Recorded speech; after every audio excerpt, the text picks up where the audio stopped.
Greetings. Wow. In the studio once again, you're on Believe Radio, which is a 24-hour inspirational and gospel music station, amongst others. The Eyes of the Conscience Soul with Sistah Mellow brings to you and Rosenity on this first Saturday of the month is the Cafe Le Blue Lounge. We're coming to you live every first Saturday of the month from 2 p.m. to 3 p.m.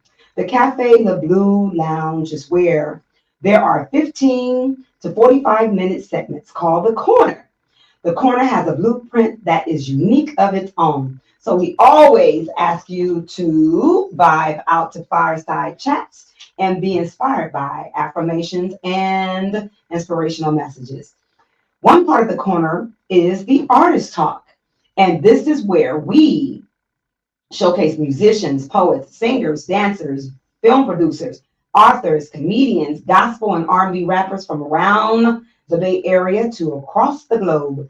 This is where they share their creative process and their lived experience. The other part of the corner could be Why I Dream. We highlight and honor the inventions and creative work of the brilliant minds of today.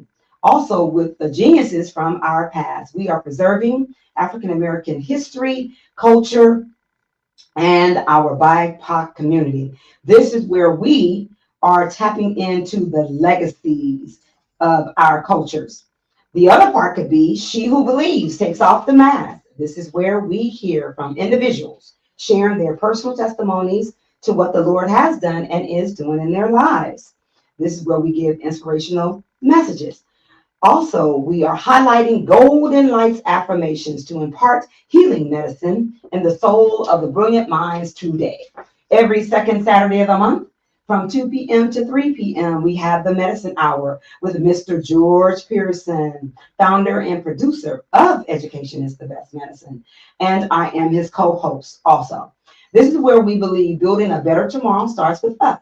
Topics we cover: health issues and concerns, healthy eating habits, education, finance, and politics in the African American community. We believe taking care of our temple, mind, and spirit is essential to having mental wellness, healthy eating habits, and knowing that healthy thinking leads to a healthy way of living. Every third Saturday of the month from 2 p.m. to 3 p.m. is the Medicine Hour with the co-host, Mr. Founder and producer, Mr. George Pearson. Education is the Best Medicine is a 501c3 nonprofit charitable organization which community-based health, educational, advocacy-based, and resource-based organization that uses public media resources, radio, newspapers, and church community-based health fairs to provide health and information and education. This is where we believe vision is the art of seeing things yet unseen and bringing dark light to a very dark world. Every fourth Saturday of the month, we have the Lights Out Straight Talk Youth and Young Adult Radio Show. I am the host, aka Sistah Mellow, the producer of The Eyes of the Conscience Soul, and we have the Doc that's there with us. That's Homies Empowerment. And then we also have the Prince of Hearts. That's Downtown Tay. And we have The Voice, Downtown Tay. We have real talk conversations with individuals, organizations, community leaders, business owners from around the Bay Area to talk about the different things that they're doing in their actual community. The new show that we have is called Voices That Care. This is where we highlight reentry and mental wellness. Boy, that was a mouthful, but thank y'all for y'all patience, for allowing me to make sure that we share what we do every month. Thank you all for tapping in to the Eyes of the Conscience Soul and patiently waiting for us. But today's show, I'm excited. I got my nephew back in the spot with me. But hey, he's been taking care of business. He's in school. He had to, and kudos and prayer for family, the loss of family. but they're transitioned on to the ancestor side. So we're grateful and thankful for that, but they're still holding us down just as well. This show today is in honor of Grandma, Grandpa, and my father, Mr. Willie Howard. And what's Grandma and Grandpa's name? They got Cambodian names. I can't say. That's okay. You can say the name. What you mean? That's family. Shout out to my grandparents. Go shout out to the grandparents. Okay. So with that, today, of course, we're going to always highlight on the Cafe Le Bleu Lounge Artist Talk. We're going to highlight our hood scholars. And this is where we bring them in and showcase the different work and honor them on what they do in our community and their families' lives. And just we're grateful for them stepping into their purpose. Again, the host is Ms.Barbara Howard, aka Sistah B. Mellow. And then we have Brandon Rose, aka Rosenity. Hey, up in the house with us. But today's theme is who encouraged you to step into your greatness? And our guest today, we're going to let Mr. Rose introduce. Yeah, two young revolutionary leaders that I had the honor of being their coordinator and their mentor to some extent. Yes. These young people are artists, activists in community, grassroots. Yes. And that they just graduated high school. They're in the process of beginning their new careers, their new journeys. Yes. We have Patrick and we have Soriyan. All right. Thank you all for being here with us today. So I'm going to ask you a question first. Rose just introduced you, but we definitely have to make sure we give kudos to the family. So say hello to whomever you want to, and just thank them for the things that they've done for you and encourage you in your life. I'll start first. Yes. What's up, y'all? Hope y'all are having a great time tuning in. Once again, my name is Patrick. Mr. Patrick. I like your voice, Mr. Patrick. Boy, we're going to have Mr. Patrick on here. Okay. I'm giving kudos to my family who are there for me. I'm giving kudos to all the Oakland teachers who are there for us as students, right? Striking for their own pay and for being here for us. Yeah. Teaching us through tough times like COVID. Yes. And just sticking through there. And shout out to the community who've always been there for us, you know? That's right. Go ahead.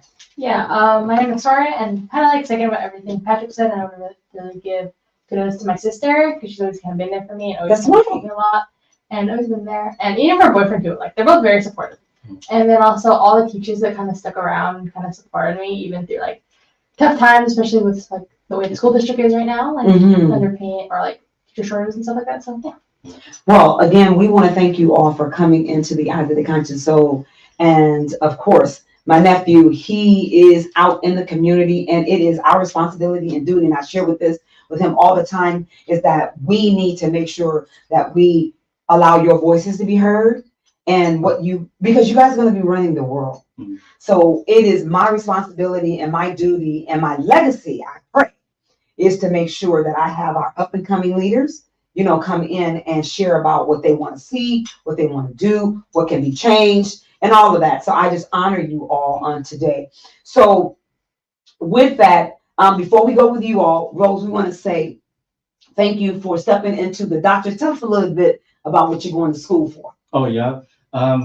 Just got into grad school, pursuing my public health degree, just hoping to bring that back to the community and expand more on the services that I can provide in terms of education, but also developing curriculum and structures for our community so that we can start having self-sustainability and start tapping into collective liberation and really just begin this journey of uplifting each other, right? Regardless of like the systemic barrier to try to limit us from creating healthier communities. So a Cal student, public health, grad school, good scholar. Yes, hood scholar up in the house. So again, I want to thank you for stepping into your greatness. So with that, I want to ask you first, because this is the theme of the show today, who encouraged you to step into your greatness? Who did that? So there's not like one person who's done it, it's like a whole collection of people in my life, like my family who pushed me to like try and do my best. But not only that, like community members such as Rose here, right? Who like pushes you to like be your best self, to, like follow your dreams, right? And like use your voice and speak it out to like tell the world I'm here, and like connect with the community. And not only that, but it's like all this collected together will like push you forward in life. That's like what my pushing drive is. Okay, well, thank you. Yeah. And say your name, Okay. and then I'm gonna have you say it, Mr. Patrick document, and yours was Soriyan. Soriyan. Yes. Sophia. Okay, we soaring up in here. Okay, go ahead. Okay, so one of the main people that really inspired me is my sister. Her name, give her name. My sister's name is Morgan, but that's actually not her middle name. Her first name is Tanchaya, which is another Cambodian name. But she always really much inspired me and kind of has always been there for me. And even through all the tough times, she's always kind of been there. And she's always been someone I can talk to and be there for. And yeah, she's one person that really inspired me, and I really hope to her. Wow, and you know it. What I always say to people is that your story counts. Good, bad, ugly, challenging. It doesn't matter where and what we've been through in the whole nine. It counts, and it is yours. So I'm always pushing and teaching the youth and young adults is to own your culture, own who you are, because that's the fingerprint and the stamp that the world needs. And our cultures, we need to. I have some students. They are embarrassed of their culture, and some don't want to talk about it. I'm like, no, we ain't doing that. Not with me, because I understand that everybody's culture. That's the problem. One is not better than the other. We just need to learn how each culture survives, and we got similarities. We got all kinds of stuff that we it's the same, but it's just a little different. But honoring that. And a good teacher is able to help people culturally uplift that. Yeah. You know, we uplift who we are, and the world wants us to fight against each other. And we're not going to do that. We don't do that. But it's inspiring to me to learn about other cultures, to know the foundation and the struggles and the everything. To me, that's me, you know. And the show, it says the eyes of the conscience souls. That's opening up your soul, opening up your third eye to be able to elevate yourself and learn about others. And most importantly, know thyself. You know, when you said about encouraging you to walk and be yourself, that's important. I tell students all the time, if you mock somebody, you are a carbon copy. You are not the original. And I want to be the original. I had to go through different things in my life growing up. And I used to try to, I was first a loner, and then I wanted to fit in the crowd. And then I come to find out that wasn't me. It's okay for me to be me. And I was trying to be somebody else. And it didn't work for me. So now here I am back over to being me, you know. So, and that's the beauty about having this show and about being able to have people come in, but to give you a little history on my nails. So I was told in school, I'm going to fast forward some different things. So I was told in school, I was brought in front of my class and told that I would never, ever, ever be nothing in life. I vowed. And then after that, I spiraled. I went out of control.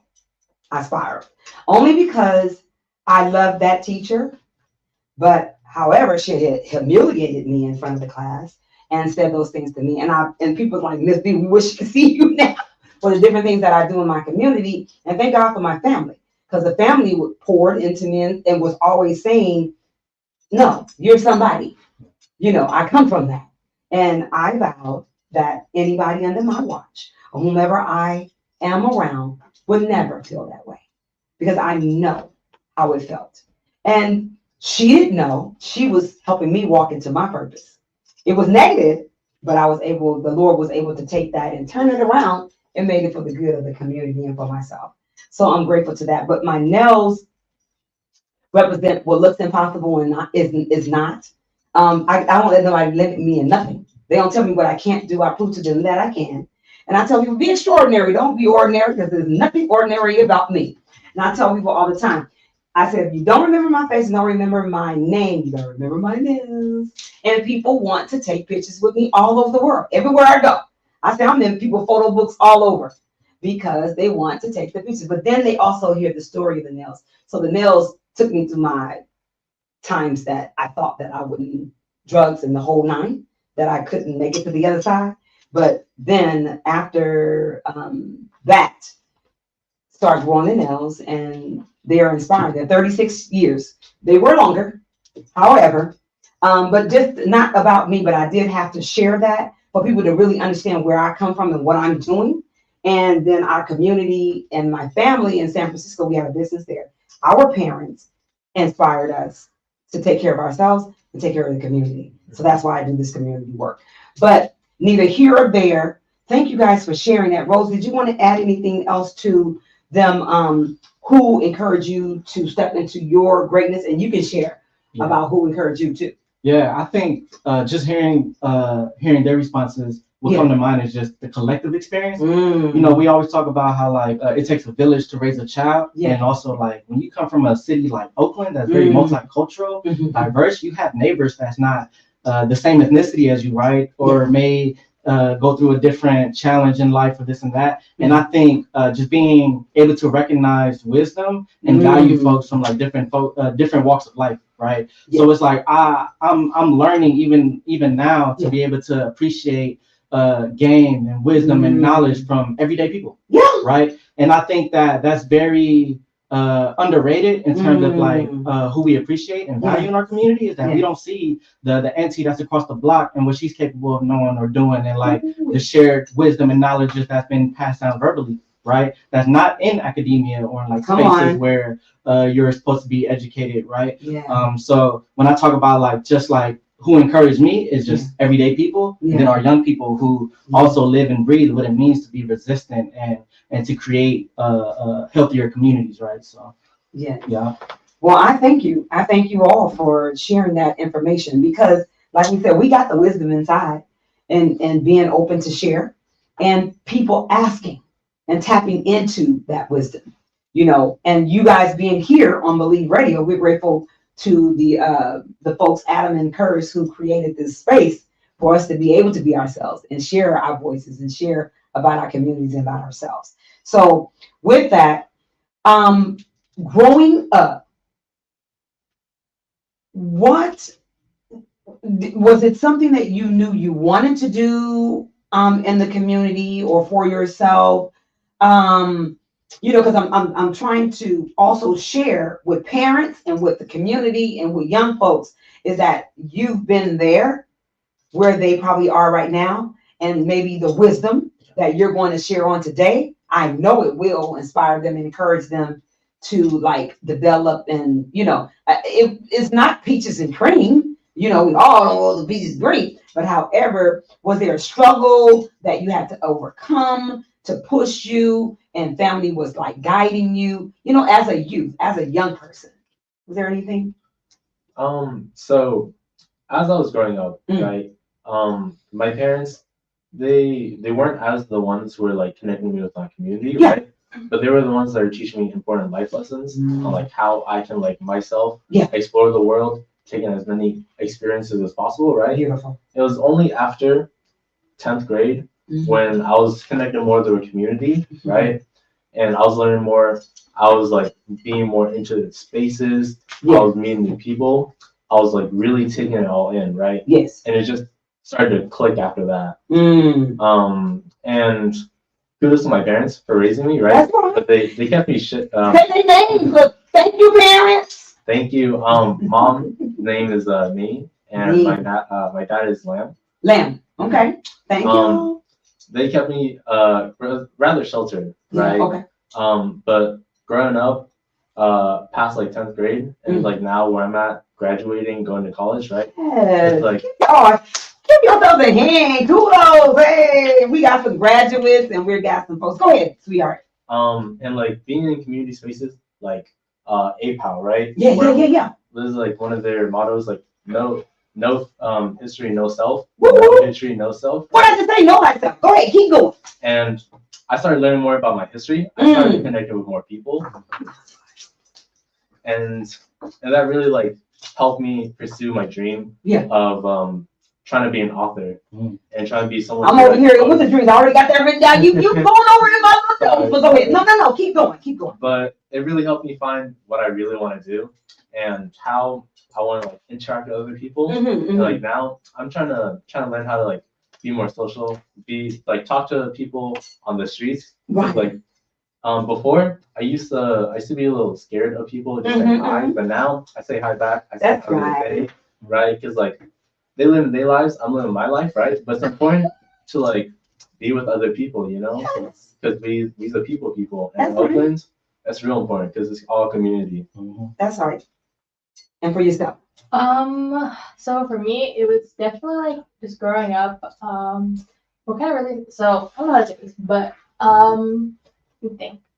So for me, it was I didn't really grow up knowing what I wanted to do. Yes. I was very much raised by my mom. My dad was kind of there. Yeah. He kind of, I didn't really get to know a lot about my culture because very disconnected. But like as I grew up, I kind of learned a lot from my mom about other cultures. My mom was very much into like Native history and all the different tribes. So she always I gotta beat your mom. she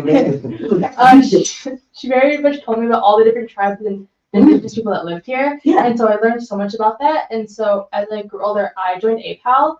I mainly joined it because I wanted to learn more about my culture and that part of me because I'm mixed. So half my family is white, the other half is Cambodian. So it was hard for me to really connect with both sides. So I joined APAL to kind of learn about that, and it really helped me because I didn't really think of community or what I was going to do in the future because I really didn't know. Right. But doing that inspired me so much. And then that same semester I joined APAL. I also took a class it was Raza Studies, and it was taught by really cool teacher. His name was Sir. I don't remember his last name, but his name was Sir, and he was a great teacher. He taught about like the indigenous folk that lived here before. Yeah. So and then also about like the kind of Raza what's it called? I can't remember the word. Like that's okay. Yeah, like the Raza movement and how kind of that evolved and like so much, and I love learning all about that. And so yeah, it was just like all these people around me very much inspired me to like pursue stuff in social justice. And for me, I think I want to also go into like mixed game design as well because I love video games. Y'all don't forget Miss B when y'all gotta take care of me when y'all get older.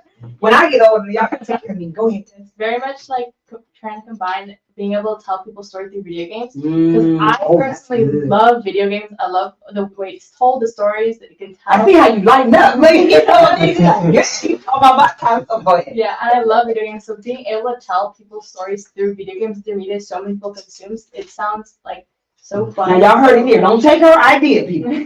Go ahead. We won't talk too much because the people be too. No, go ahead. Yeah, very much. So, that's awesome. And you know, you just came. We didn't even know. The conversation again is about how you got into community, into the group, and if more people get into different groups and we learn more about each other, which that's the beauty of Freedom School, who we work for. It's the beauty. I want to have you share a little bit about Dream Arts and what that's about, and then the other program that you do. Yeah, so I'm the founder and co-director of a program called Dreams, Arts, and Activism through Women's Empowerment.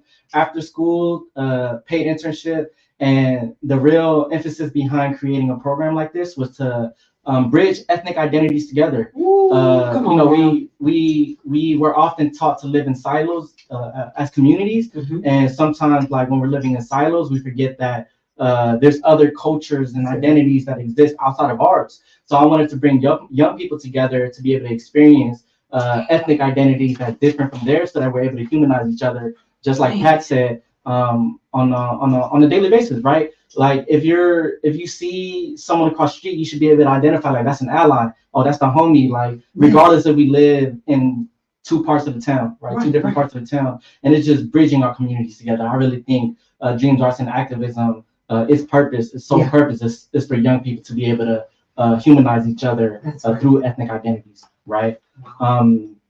And yeah, that's like the main thing. They go through political education, ethnic history. They learn how to organize. They're all artists. They're all activists. They're learning how to use their power, their ancestral power, to be able to create their own journeys, right? And I think that we're living in a different time period where everything is about narrative. And I want our young people to be able to shift the narrative. You better talk about it. From dominant narratives. That's what I'm talking about.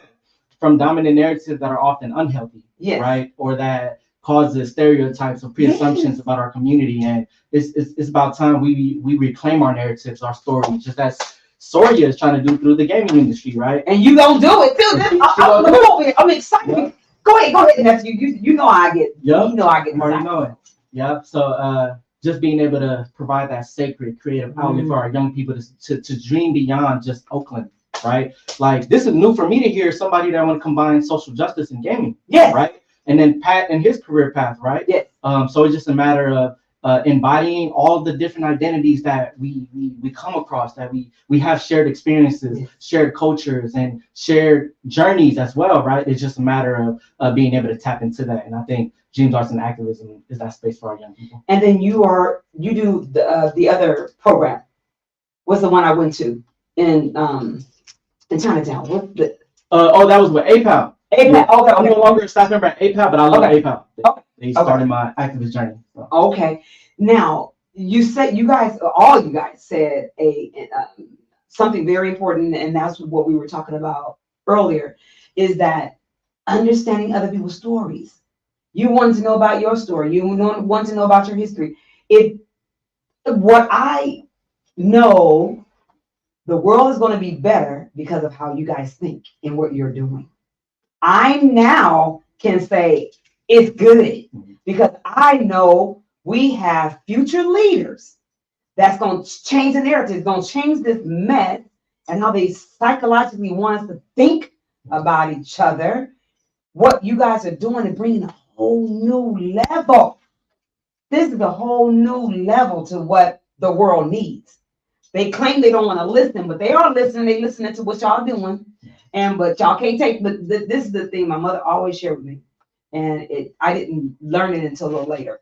She said, people can take your idea and it's a shell, but they are not you and they won't do it the way you do. And because I've gotten so many things taken, ideas and things, and it's just like, however, I just want to tell you guys, I thank you for sharing it on here. And I'm so excited because I'm gonna be a part. I'm a part of what y'all doing. Y'all can't forgive me. And but the idea of bringing people into the room and having conversations, and that's what we do with the BH Brilliant Minds Project Inc. is we have circles and we have healing circles, and it's about bringing community in, and we talk about the hard topics. We talk about different things that we're going through, and that's being able to share wisdom, even though in challenging times, difficult times, that's still wisdom. You know, we want to look at it as this it's not a part of life. It is. How did you get through? How did you make it? Right. You know, even when you were going through, what did you have to do? You know, the hard conversations, the hard topics. So thank y'all for sharing about that. So was there anything you want to add in? Okay. Is there anything you want to ask them? I think the question that I have is like, yeah, because this is not just this is he and I, we co-hosts. In what period of time, like in your life period, where you felt like you had like a switch where it was like, come on, Rose, I think I found myself, or I think this is the direction that I want to go to, in terms of whether it's career, life, journeys, or just anything. When did that switch hit you? You want to go first? Yeah, I can go first. So for me, I'm gonna be honest, I still kind of don't know, but like when I think about what I do, I always want to think about telling like cool stories, because at first in my my sophomore year, I was really into writing and like doing that type of storytelling, and I really loved it. But later on, I kind of did some spoken word stuff, and Rose really kind of inspired me, pushed me to do that type of thing. And so doing that, and then I also got into another program called Game Heads, and they very much like are very game development based. So they teach us how to make games. And so while doing APAL and doing Game Heads together, it really inspired me to kind of combine them both and kind of think about how I can tell other people's stories through like media that some people consume and some people enjoy playing, and like because I love video games, and some of the games I played are really like good storytellers and so great, and it's kind of that I think.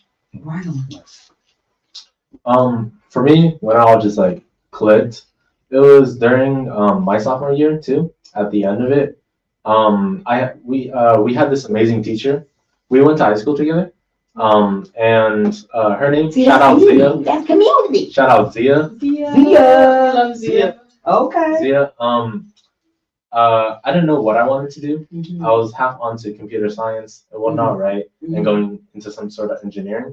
But in that class, she let her students invoke so much creativity into assignments and into finals and whatnot. And when I chose to do writing, it really just all clicked. And she really helped me push through, like, oh, this is what I want to pursue. And going into APAL the next year after, they really helped me. Shout out to APAL. Shout out to APAL. Hey. They really helped me with public speaking, but also it was spoken word, where we're writing poetry about our history, about our lives, about others around us, and we share it to people. And like that's what's like so exhilarating, like creating stories that are real, creating stories that influence others, and sharing it out, and like having them hear it and take it like with them, or like throughout the future of their lives and throughout even ours too. And it's all just like really beautiful, and like I want to like write more stories in the future, share other perspectives, like influence people in a way that like community is key, y'all. Yeah. Because wow. So it's crazy. It's not crazy. It's all in alignment. I love that we're talking about art, because art is the vehicle to tap into your imagination, into your creativity, into all of that. So when people are talking about taking art out of school, it's like, what are you thinking? What's wrong with you? That's how people tap in. You begin to tap in, and there's so many doors that open. And with that being said, that was one of my favorite subjects in school was art. I mean, nothing else. I wanted to be in art. But however, it's a beauty, because it's art and music, it's art and writing, it's art, it's just a beautiful thing. So what made you and inspired you to do the arts dream? Dream arts and activism. Where tapped in? How did you? Yeah, I think the first thing that come to mind is really just seeing a lot of our art programs being underfunded. Or cut. Yeah. And also just me recognizing the history of art within our movements, right? Speak about that. Y'all go ahead. Yeah, like how art has been used to inspire cultural messaging, symbolism, political messaging, social justice, and all that, right? And then when we think about that impact on communities and how it inspired folks to want to move and get involved and be a part of systems where they can make transformative change, I think that's what really matters in terms of like the importance of arts, right? And then also I'm starting to see how commercialized is becoming, and I think that shift is pretty dangerous, because now we're thinking about using art as to build transactional relationships. It is good, right? Because that's what they're trying to do. That's what they're trying to do. That's what they're trying to do. People don't understand the settledness of what's going on. Go ahead. And then like creating Dreams, Arts, and Activism, I was like, I want a space where young people can tap into their artistry, but not worry about it being dominated by a larger mainstream narrative, right? Where they can stay grassroots and independent and tap into their sacredness as young people, young artists, young activists, and all of these different identities that create who they are. So Dreams, Arts, and Activism is that space for our young people to indulge in that realm, aside from narrative that was pre-created for them, right? So, yeah. How can folks get in contact with you regarding tapping in and being a part of the the arts? Follow me on IG at Rosenity. You can DM me. Go to the Homies Empowerment website. Reach out to the emails. But I think the main thing for me is that if I'm in certain places, like talk to me in person. I really love just being able to network with folks and humanize each other, like on a one-on-one level, in person. Not everything got to be very techy. But I understand that if that works for folks, then go ahead. But catch me in the field. I know that's right. Say that again. Catch me in the field. Catch me in the field. On my what? On my mama. On my mama. So, oh my God. Okay. So I'm so glad that you said, when you see me out, talk to me, because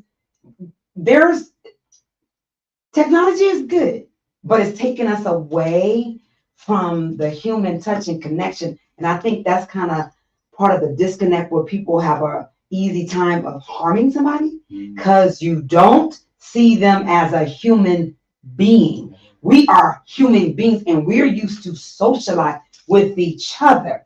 The phone and the computer, all of that is one thing level, but we are touch, speaking, smiling, hello, they're trying to design us to me, to make us robots. We ain't robots.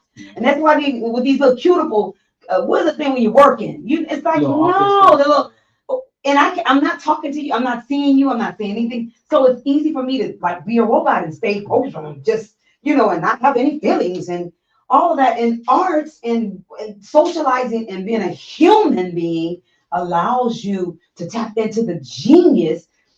That's the beauty of, and just to say, I look at babies, how they're developed.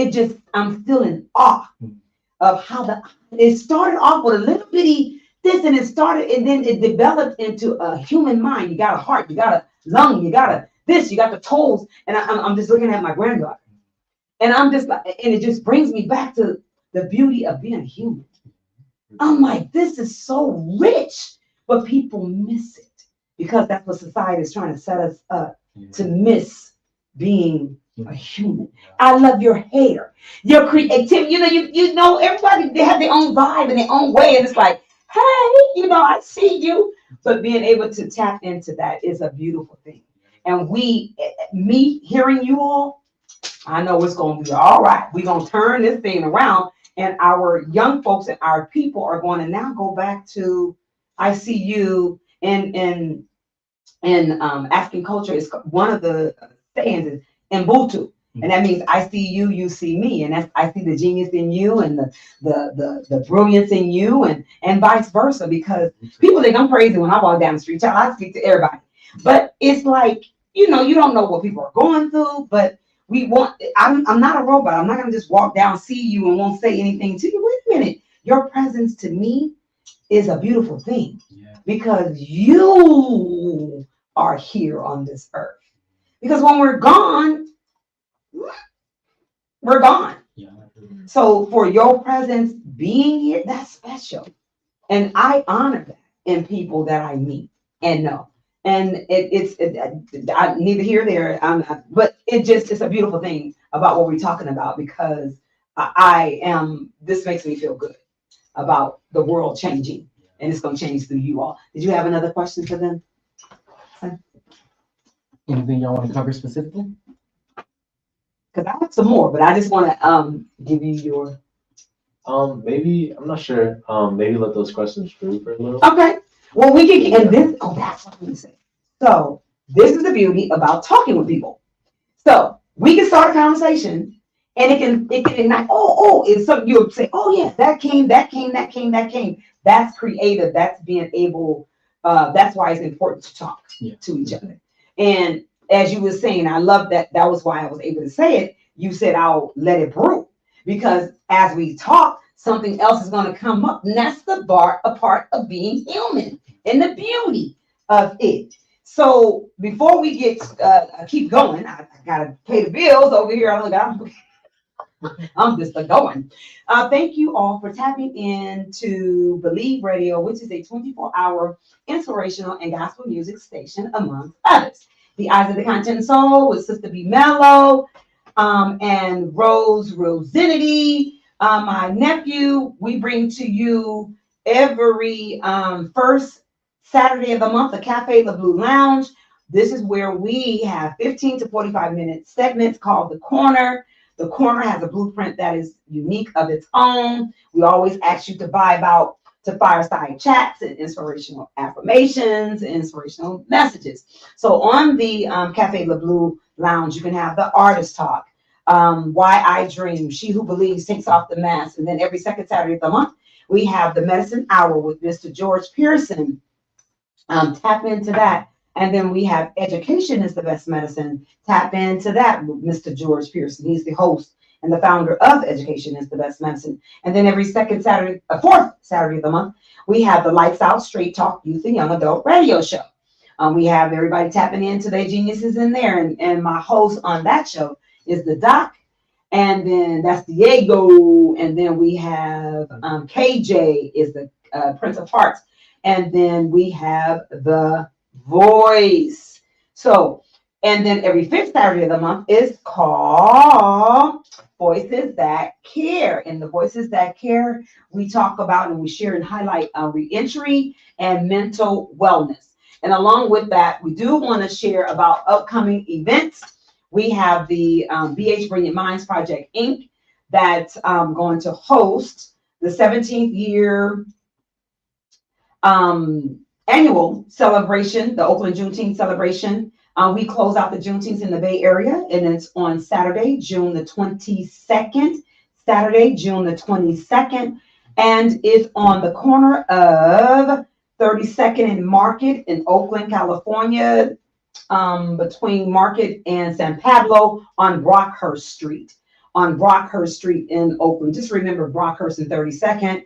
You'll tap in. It's a street festival. We have the inside of the West Oakland Youth Center. We have St. Mary's that we deal with. We have 2 stages, and we have the whole street of Brockhurst. So it's good. We have a health zone, a kids zone, 2 stages. And Rose is one of the hosts for the I Rock My Urban stage. So the I Rock My Urban stage, we have the showcases of the young folks and young adults and all out there vibing and doing their thing.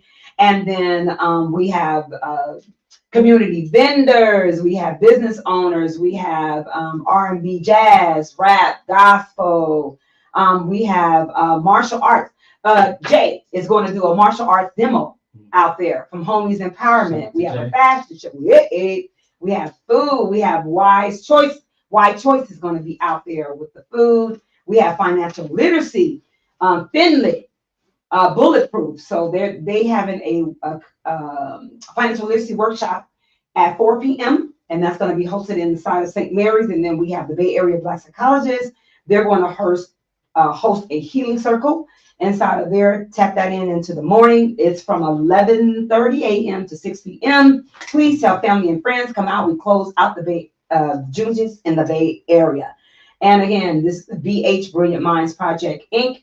And I am the founder and the coordinator of the event. You can tap in, go on our website, www.bhbrilliantminds.org to learn more about the upcoming event. And we also have the June the 29th, we are doing a first annual Stepping Up, and it's a youth and young adult health equity conference. So you'll have that information on there too. Tap into that. That's from 11 a.m. to 3 p.m. And these are all free events for the community. So we want you to tap into BH Brilliant Minds Project, Inc.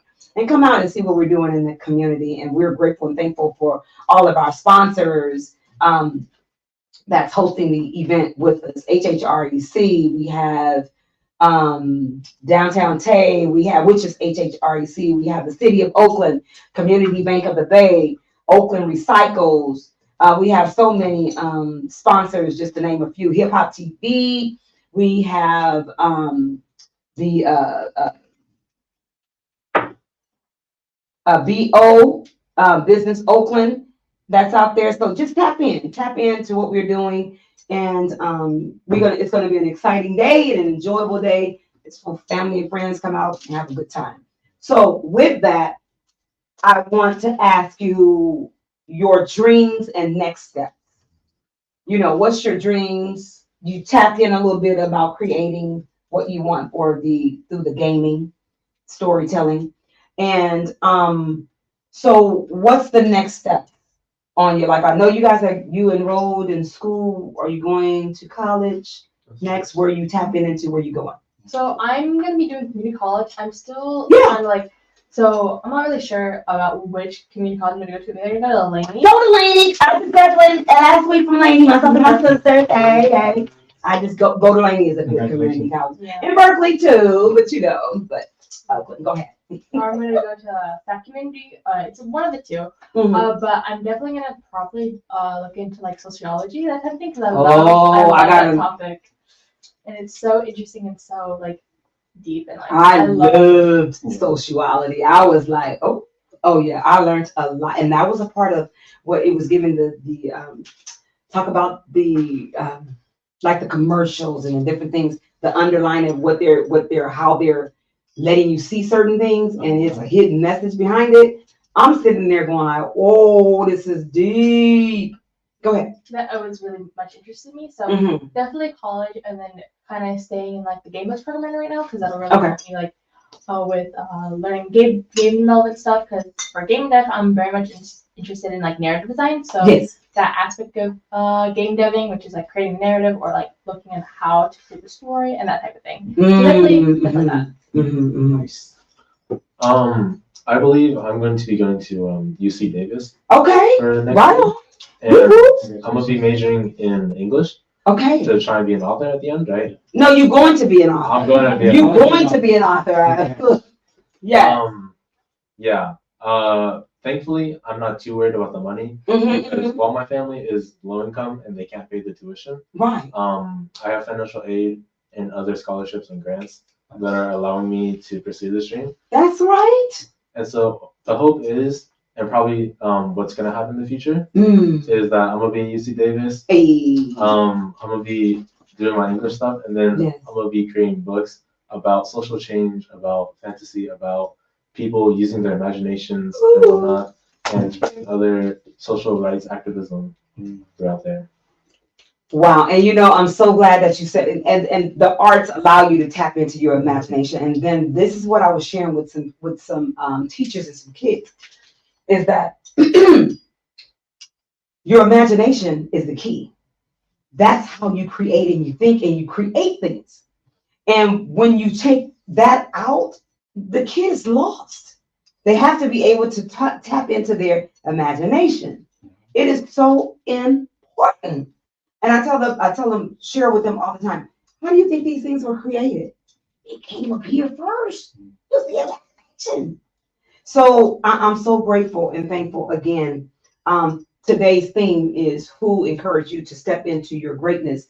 And most important, it was you. Even though people encouraged you, you still found something inside to ignite. And that was sparked. And now you are where you are today. And with the things that you're doing, because it always still go back to you. And that's the beauty of you being who you are, because you tapped into your genius. You tapped into your brilliant mind. And that's the name of my organization is called BH Brilliant Minds. And it means begin healing brilliant minds. And it teaches people to tap into self-awareness, self-development. And then we do a health and wellness. And then after that, then you figure out, use your imagination to what you're going to create, own, or run. So with that, purpose. When you hear the word purpose, what comes to mind? Purpose. Anybody can go first. Rose is a part of that too. Because I'm a spoken word artist too, so I love words, child. I'll be using words. Go ahead. Yeah, I think for me, when I think about like purpose, it's really just embodying the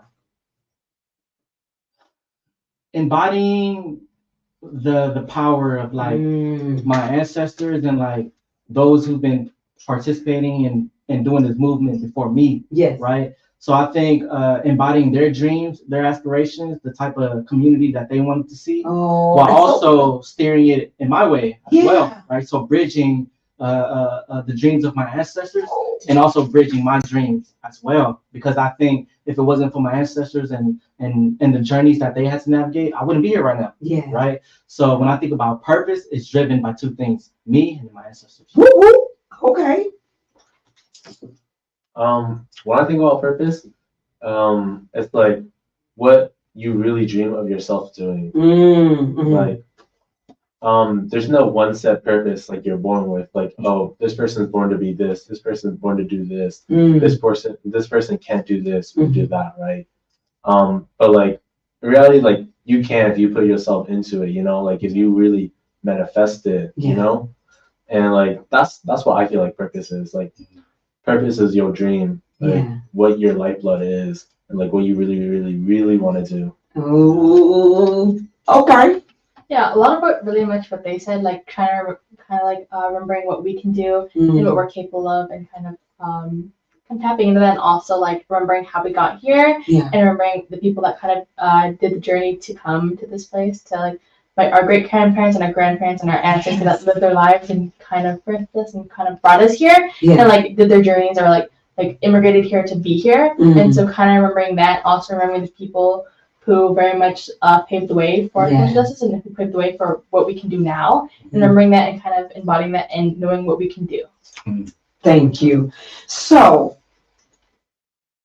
we have this city and the mayor and the community leaders. Yeah. You all, I want to ask you, what would you like for them to do?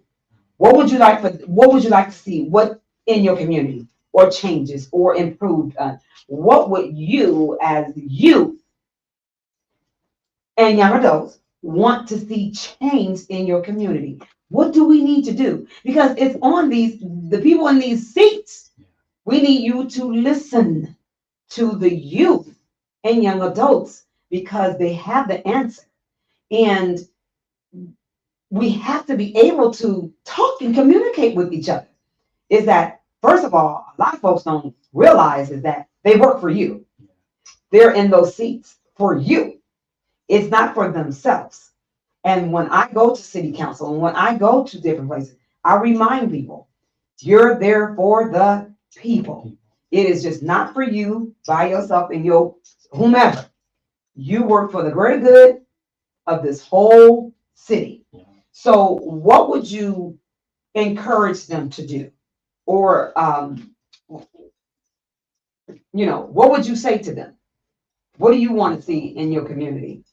I can start off. So I think one of the things is, I think a big thing about it is the education. Because it's very hard for us as Oakland students, because I just graduated, but it was so hard for us to get like a good education because it felt like we had to fight for it. Yeah. Like my junior year, I didn't have really any teachers, and so it was very hard for me to get what I needed out of my education so I could do more. And so that's a very big thing, is trying to find people to educate us and teach us. Yeah. And not just teach us what they want us to teach us, like the certain narrative or like the quote unquote US history or that type of perspective. I want to teach us about our cultures and where we come from, the people who kind of brought us here, and also the land that we sit on, like indigenous land. Also, I want to be able to talk that, and I want other people to be able to learn that because it's so important, and it's kind of why we're here now. And I think that's such a big thing to be taught. And I guess another thing is also, I don't know if they could do this, but also trying to remember like that we're all people, and that like we're all our own people, and like there's a lot of prejudice that happens in our own communities, or like in our families and stuff. And it's like it's very hard because for me, I mix, so it kind of happened to both sides, like that type of idea. So just trying to remember that everyone is like their own person, and no matter what they look like, how they are, they're important, and they Thank you. So what I would encourage the city of Oakland to do would be to support its low income like people who live here, right? Who are struggling to meet demands, who are like trying to support their family and whatnot, right? While also like I see gentrification as like both a good but also a very bad thing. Good, while it's improving the city, it's like allowing more people to like thrive here. But the bad thing is that it's kicking out all this original residents, like all these people supposed to be made for, all the people who are struggling to survive. So I feel like the city of Oakland really needs to like support the low income people who live here, who are in like deep East Oakland, who are in like Chinatown living low rent, like as older people who aren't like supposed to be able to work, right? Like they're working in their old ages, or young families trying to make it out.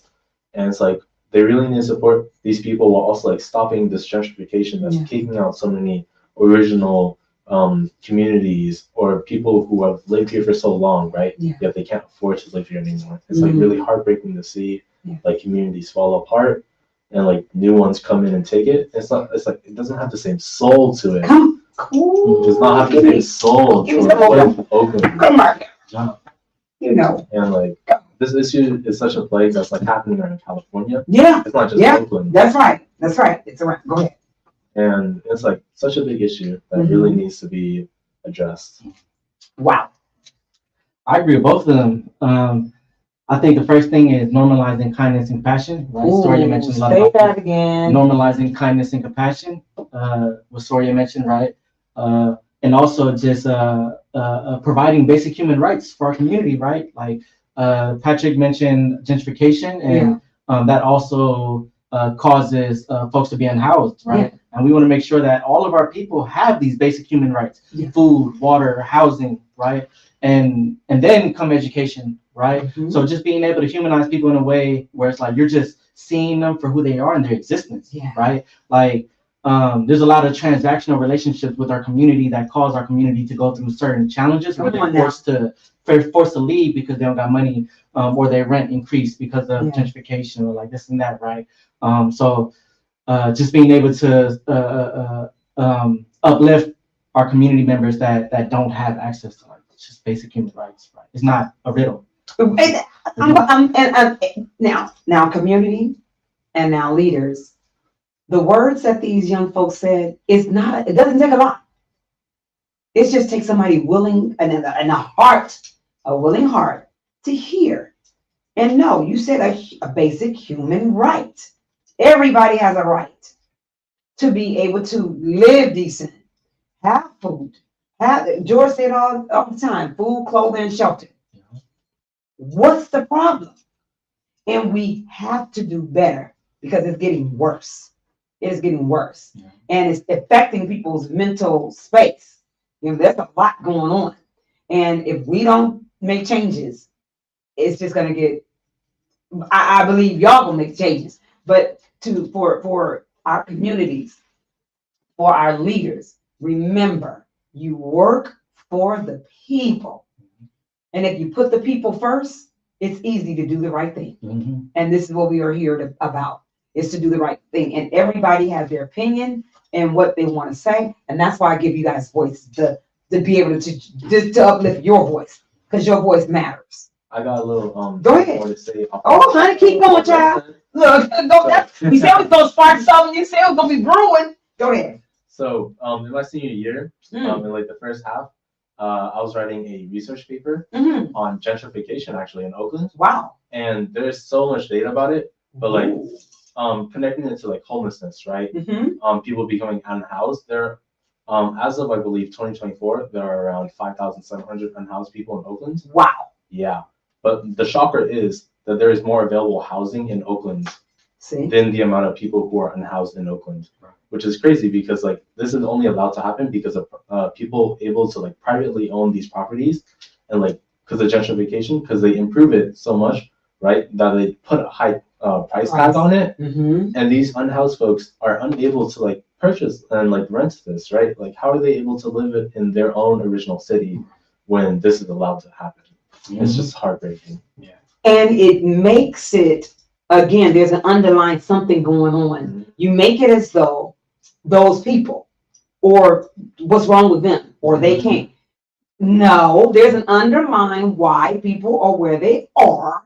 So let's not go there. Let's keep this real. You have something else to say? Go ahead. I want to add on that they very much villainize and criminalize those people, and it's not it's not really their choice to be homeless. It's very hard for them to get what they need because there aren't a lot of resources, and also everything is very much for profit, and big corporations are very greedy, and so our minimum wage is so low. It's not a livable wage. You can't live off of what you earn, and so it's very hard for these people to even try to get what they need. It's very hard for them to like get housing, or maybe and people that are maybe aren't on the streets, they are still homeless because they're having to live at someone else's house. And they can't pay rent, or they can't take their kids.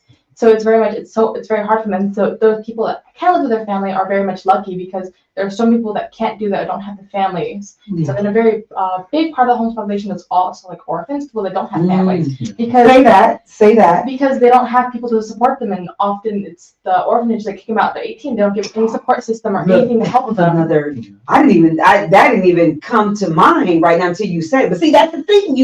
People say share stuff, and then it's like, oh yeah, that's right. You said orphans.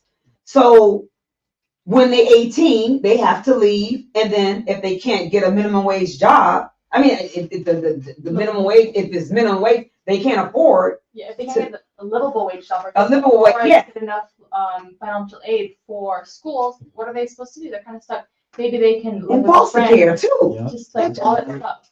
Just like it's very hard for these people to like just kind of be themselves and get out of the bad situation that they're in. Wow. You got more? Keep it going.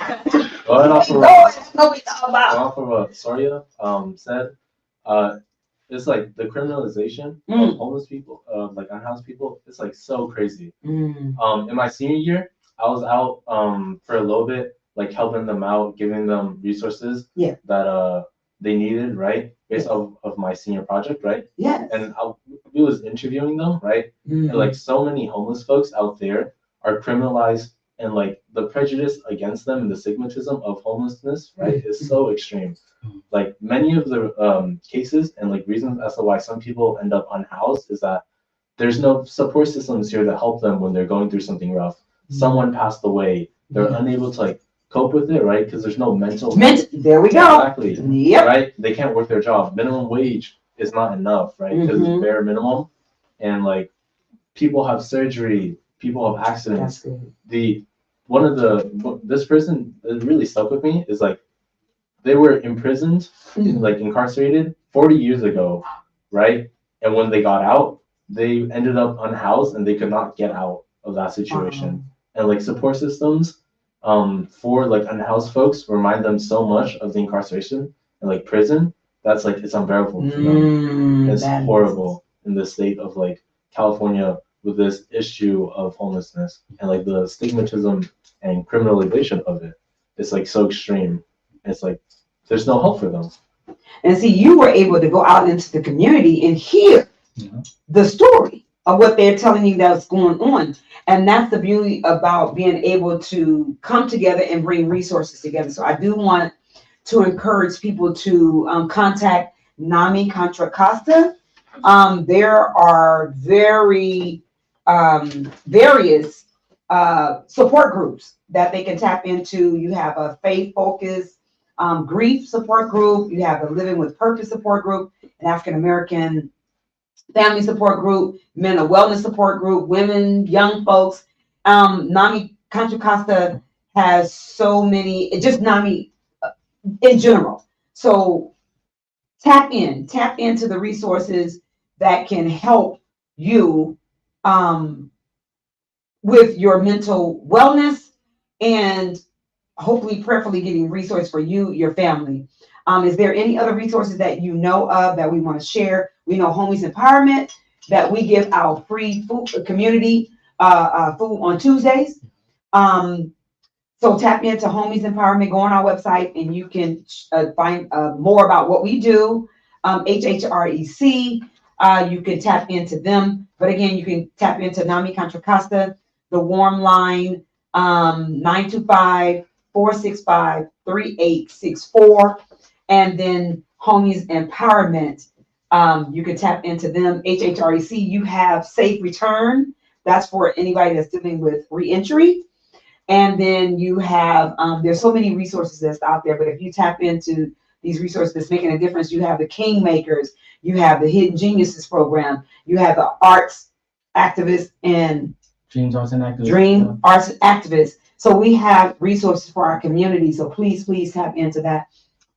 Time flies when you're having fun. We want you to make sure that you tap into the 17th annual Oakland Juneteenth Celebration and Street Festival. That's going to happen on Saturday, June the 22nd. Then we also are going to have a Step In Up, first annual Step In Up. It's a youth and young adult health equity conference. That's going to be Saturday, June the 22nd. So tap into BH Brilliant Minds Project Inc.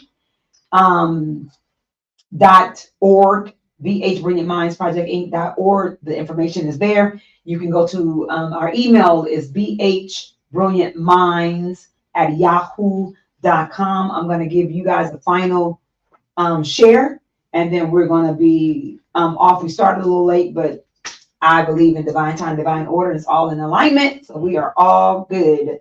So you have Hood Scholars today have tapped into the Eyes of the Conscious Soul on the Cafe Le Bleu Lounge, the corner that brings to you the Cafe Le Bleu Lounge. And we're grateful and thankful of the host, Sistah Mellow, aka Ms.Barbara Howard. And then we have Brandon Rose, my co-host, aka Rosenity, on yo mama. Okay. And today's theme was encourage who encouraged you to step into your greatness? And we have some beautiful, young, brilliant minds in here today that's changing the world. And we definitely want to give honor and kudos to our ancestors, our families, and the folks that is in our community and folks that encouraged us to do the things that we do right now. So what would be your parting words? What would you like to share and encourage the community to do?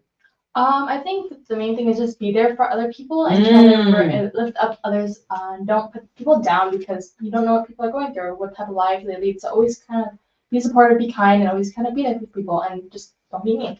Don't be mean. You just said simple. Don't be mean. Not a riddle. Okay, it's not a riddle. I like that. I'm gonna use that. It's not a riddle. Just want to say, be a friendly face on the street. Say hi to someone. Ask them how they are. Right. Try to uplift each other. Right. And like, you know what they say, treat others how you want to be treated. All right, say that again. Treat others how you want to be treated, yo. Because it's real important to, like, don't be mean. Be nice to each other. Like, we're all human in the end of the day, right? We're all going through something. Yeah. And you don't know, like, maybe you saying, hi, how's your day? Hope you do well, right? Will, like, help someone out going through something. And maybe, like, others will reciprocate. Because that's the dream at the end of the day. There's a whole big community, whole big family, you know? Yeah. That's right. Whole big family, whole big community. That's right. Just a reminder, like every time we receive access to resources, it automatically creates a gap between us and somebody who don't have resources. So within that gap, we want to make sure that we build bridges so that those that don't have the resources can cross that bridge as well. And then we create a collective community where we share resources with each other, and that we use our privilege and our accessibility to spaces and certain resources so that we build bridges and folks can access those very same resources. Wow, I know community. I know you guys can see that I'm on a high in here with my young folks. These is mine. No, okay. I'll share y'all, but we share. But again, I am honored, and it's a privilege to be in front of you all, to be a part of what you're doing, to hear your story, and to be in your presence, because this is what it's about. I want to say goodnight to our community, but before we do that, I definitely want to thank our sponsors, and that is Pastor Larry Austin from Elevate Gospel Ministries, and then we have BH Brilliant Minds Project, Inc., and then we have Barbara Howard Consulting and Dream Arts and Activism. Activism in the house. And we just want to say good night. We thank you for tapping in and taking the time. Please tell a family member next time to tap in to what we're doing. But how can the folks get in contact with you all if you like? Or with me? Or yeah, with whatever you want them to. How do you want them to connect with you? If you do. I think I'm not really into social media. Okay. And that's a good thing. Look, everybody but if you do want to contact, APAL, check out aypal.org, right? They're always accepting new interns by around like May, and although the time period for now has passed, always tune in like next year, right? Because it's such a good opportunity. Like if you asked me 2 years ago, would you be seeing yourself speaking like this on a radio station? I'd say no. Like, it wasn't an H though. Like no, that's so on my comfort zone. But, like, with APAL you doing it. This, like, you doing it. I'm doing it now. So, okay. Like, thank you so much for giving us this space and opportunity to share our voices. You're welcome. You're welcome, because this is what it's about. I believe and I know this is my legacy, and I'm just trying to do it until I go home. Go on to my final resting place. Yeah, I think let's continue to uplift the young people. Yeah. They shared their dreams today. So if you have resources that can support their journey and their dreams, let's do it. Let's collaborate. Let's work together. Let's bridge the future. All right, you guys heard it here on the Eyes of the Conscious Soul with Sister B Mellow and Rosenity up in the house. That's my nephew, y'all. Yeah. So again, we want to thank you guys for tapping in and to tuning in, and please continue to uplift, as Rose said, these young folks. And again, with you going through your doctorate, I'm so proud of you, and with you all going to your destinations and places, I'm grateful. Community College Laney, and then UC Davis. Yeah. So we out. Peace out. Hood Good scholars. Okay. Good job.